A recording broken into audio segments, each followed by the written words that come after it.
A Mountain Assisted Living Center faces a number of state violations. Its owner is being sued and current and former employees complain about paychecks that bounce. What concerns them most, however, are the people who live there, most of them being mentally ill, on Medicaid, some with no families to come to their aid. What we've discovered over the past 2 months from gathering state records and interviews has some employees wondering if the owner may be living large at the expense of the people he's in the business of caring for. It's called Shady Brook, an assisted living home in Black Mountain, a home that has much in common with Druid Hills in Hendersonville. Most of the people living in them are mentally ill, on Medicaid. Some have no family, and they're all cared for by the company America's Living Center, owned by Ken Hodges. Hodges used to own more than 20 assisted living homes around North Carolina. But in the past year, he says he has, in his words, got rid of about 18 of them due to hard times financially. They bounced my payroll check. Jennifer Noonan is a former Shady Brook employee. So is Sheila Bernard. These are non-acceptance notifications. They're among dozens of former employees of Ken Hodges Assisted Living Homes who have had trouble getting paid. You know, no more than I make down there. I pretty much live from paycheck to paycheck. So does former Druid Hills worker Latasha Parks. We told you her story back in February. She couldn't pay her bills because of a bounced paycheck. News 13 has discovered Hodges' business has a history of late or no payment to employees or vendors. He's being sued by another former employee. Last week, a vendor, HVAC Refrigerator, sued him for not paying $5,000. They reached a settlement. And the Department of Labor once found he underpaid 51 employees to the tune of almost $19,000. And the water people have come in with shut-off notices, the electric people with shut-off notices. Records obtained by News 13 also raised questions about the care of people living in Hodges' homes. Investigators verified allegations of residents' personal money being withheld to buy their medications, but the pharmacy never got the money. And some residents were not getting their doctor-ordered medication and dietary needs met. Personally have had important medications such as pain medication run out 4 times in the last 2 months, and what do you do when that happens? There's nothing they can do but wait until it arrives. Failure to administer meds and dietary foods as ordered by the physicians. Did you see that? Yes, sure did. I mean, that's the most important thing down there. Jeff Horton is with the state agency that regulates assisted living homes. If it's things that we think can be fixed and without compromising the health and safety, then typically we try to work with the facility. Ken Hodges places blame on some of the people he hired to run his homes and on the recession. He told News 13, homes are finding it difficult to meet most of the basic needs. I'm having trouble making the dollar stretch with money not coming in from the state. But if Hodges is having trouble making the dollar stretch, this may not be helping. It's Chateau Flat Rock, a home owned by Ken Hodges, valued at more than $2.4 million.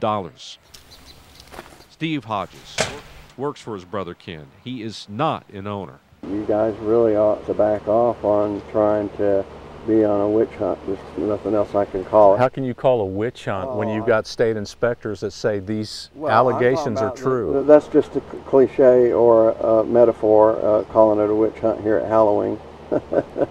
It may be Halloween, but this is no haunted house. Employees question whether Ken Hodges has been living large at the expense of others. Tonight at 11, what state records show about other possible misuses of residents' personal money, and what's behind this latest notice of civil action we found posted on Hodges' home. Earlier this evening on News 13 at 6, we told you about trouble facing the owner, employees, and residents of 2 local assisted living homes. It's troubling on many levels, but employees say especially for the residents. Most of them are mentally ill and supported by Medicaid. Well, tonight we continue with more allegations verified by state investigators and questions of whether the owner of these homes may be living large while those who depend on him are struggling.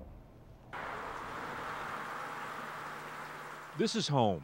And like any assisted living home, there are issues at Shady Brook and Black Mountain and Druid Hills in Hendersonville, including complaints from current and former employees. We can't even pay the exterminator to come out. So when you've got checks being bounced, utility cutoff notices, Where's the money at that comes into the place? There's concern for the people who live there, most of whom have a mental illness, depend on Medicaid, and can ill afford to go anywhere else. A lot of them didn't have family that came there. And the problems at Shady Brook in particular are much more troublesome than a leaky roof and broken toilet. Something is going on. Something's going on. State records show she's right. News 13 obtained reports from investigators that found a number of allegations to be true. Residents were not getting their doctor-ordered medications and food. Their personal money was being withheld to pay for their medication, but the pharmacy didn't get paid. And there's more. Something like this, a whistle on a string, was issued to residents at Shady Brook in case they needed help. A social worker said that she visited there and asked a resident to blow his whistle on and off to see if they would show up. He did so for 10 minutes, and no one came to help him. We have some that are not able, two, in fact, that are not able to get in and out of the bed by themselves. Ken Hodges owns Shady Brook and Druid Hills under the company name America's Living Centers. He tells us he's been struggling financially due to cuts in Medicaid and banks that won't give loans in a bad economy. Steve Hodges is his brother. We're providing a service for folks that otherwise wouldn't have a home. Steve doesn't own the company. He says his brother is doing the best he can considering his money troubles. He used to make a lot of money. He used to back in the day before this economic recession. But allegations verified by state investigators show residents are having their own financial problems. Shady Brook was found to be commingling residents' money into the facility budget and paying staff with residents' money to make payroll. The Division of Health Service Regulation oversees long-term care businesses. At what point do you look at this and say, wait a second, that might be a crime? Right. Mixing this money up and even paying his staff out of the residents' money. Right, that is something that would be problematic. Investigators also found that Shady Brook failed to allow residents to endorse their Social Security and special assistance checks. How come this hasn't been turned over to the local DA or the AG? Well, all I can say is referrals have been made, and that's all I can say at this point. The misuse of residents' money is only part of Hodges' problems.